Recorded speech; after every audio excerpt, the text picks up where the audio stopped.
Hi, everybody. It's me, Jose Segura. Welcome to this special edition of Fireside Chat with the President.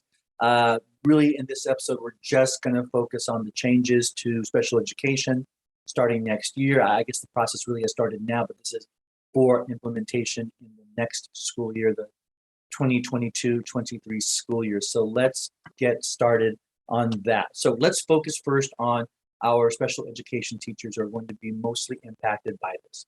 We're talking about our special day class, or SDC, mild to moderate, kinder through second grade teachers. So what's happening right now is these folks have been meeting with department and district folks to discuss the dissolving of mild to moderate kinder through second grade classes starting next year.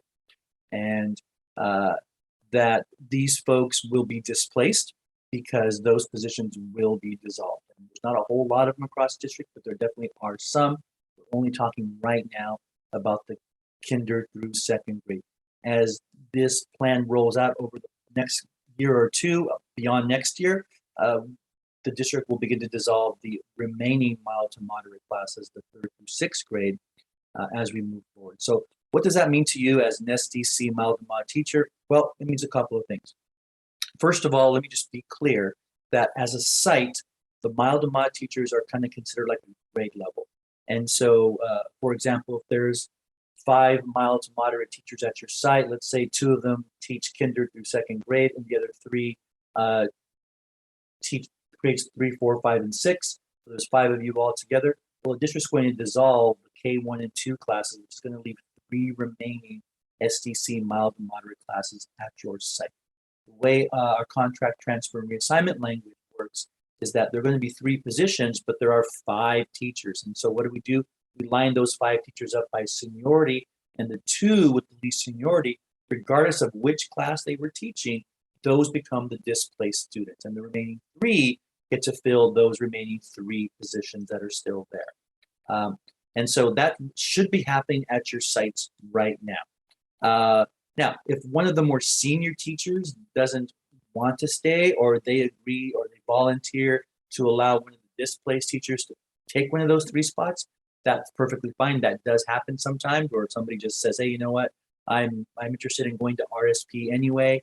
I'm going to go ahead and relinquish my upper grade mild to moderate class and let one of those lower seniority teachers take that spot. That's perfectly fine. But generally speaking, you line up the 5 folks who are the mild to mod SDCs at the site. You find the 2 with the lowest seniority, regardless of which one of the mild to mod classes they're teaching, and those are the 2 that are displaced. And the remaining 3 get to fill the remaining 3 positions. All right. So what's going to happen to our SDC teachers who are displaced? Well, our SDC teachers are going to transition. Our mild to mod SDCs are going to transition into RSP or resource positions. It's going to eventually happen to almost all of them at some point. So this next year, it's going to be the kinder through second grade, and the subsequent years beyond that, the third through sixth grade mild to mod classes will be dissolved as well. And then those teachers will transition into RSP positions, either at their site or across the district. And so that's going to happen district-wide here pretty soon. So if you are a mild to mod teacher, you've been displaced at your site, and your site has created a new RSP, and if the postings that came out on Monday, a lot of sites have a new RSP position. You are free to put in for that. If not, you can wait for district-wide postings and put in for an RSP position that is available district-wide. You can also put in for a mild to mod third through sixth grade position if one is posted at some other site district-wide when the district-wide postings come out. I also want to be clear that our mild to mod teachers who are being displaced cannot displace a current RSP teacher. There's been the word bumping's been used a lot, and I don't like using that term because it's not what we do. That is a very specific set of circumstances in which that term exists. It's something we don't do in our district for certificated folks. And so what I want to make sure it's clear is that if you are if you are an SDC teacher who is being displaced, you cannot simply displace or bump a current RSP teacher.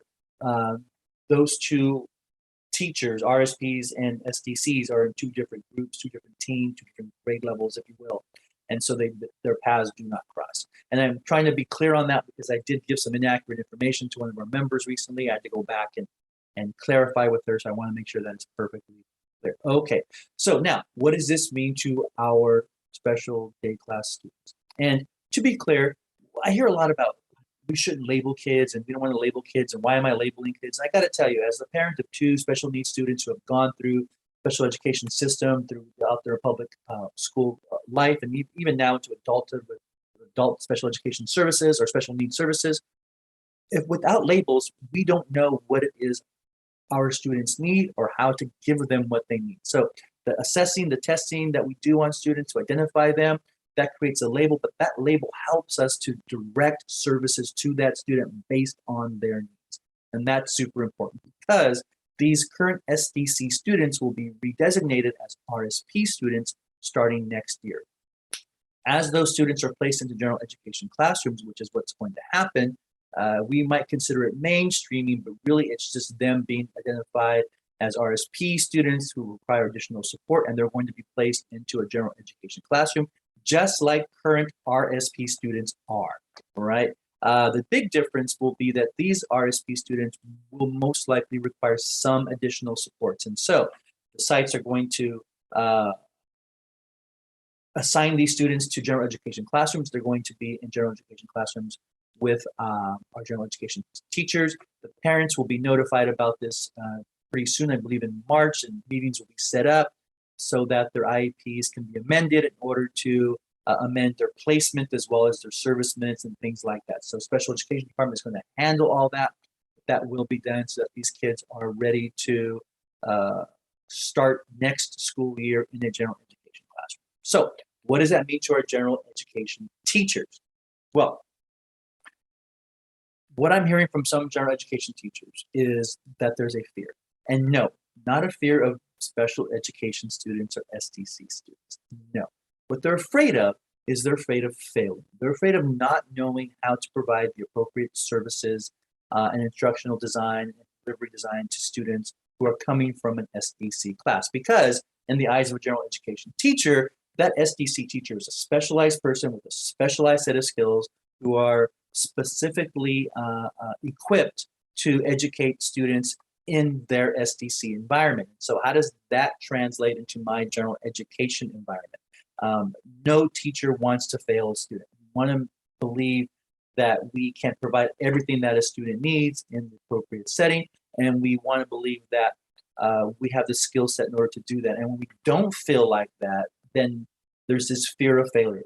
Again, no teacher wants to fail any student in their class. And so what's going to happen starting next year is as these students are placed into general education classrooms, they will also be provided additional support services through the RSP program. Sites are ramping up the number of RSP teachers they're going to have at each site. Every site will have at least 2, some will have 2.5. Junior highs are going to have up to 4 RSP teachers. And so the ability for RSP teachers to service the students in the classroom, so in a push-in model as opposed to a pull-out model, so to be able to support in the classroom. There's also going to be some district-wide folks who are going to be providing additional support and services to our former SDC Maldemod students as they transition into the general education classroom as RSP students. And it's not just for the transition, but it is ongoing support. So maybe next year it'll be that student in first grade. The next year it'll be them in their second grade classroom and their third grade classroom. And as their needs evolve, so will the supports that they're going to be that they're going to have access to. So as a general education teacher, please feel free to reach out to your site administrator, to the director of special education, if you feel like additional supports are going to be needed for these students as they come into your room. So as the students in your room and you find that the supports are not adequate or the support you're getting may be different than what you believe the student needs based on how they are performing in your classroom, you have an opportunity and obligation to reach out to these folks and say, hey, let's meet on this because the student that I have, they need something other than what they're being provided right now. Let's see if we can't really kind of refocus our attention on what their actual needs are or what the teacher believes their needs are. and then see what services the district has that are available to meet those needs. And so we want these students to be successful in our classrooms moving forward. And so that is the big change for next year. Again, this is just the beginning. This is the first phase of this process where the district is starting with the kinder through second grade, mild to mod SDC students. In the subsequent years, the upper grade SDC mild to mod students will also be transitioning into the general education classroom and redesignated as RSP and be provided those additional supports as well as additional RSP push-in support as well.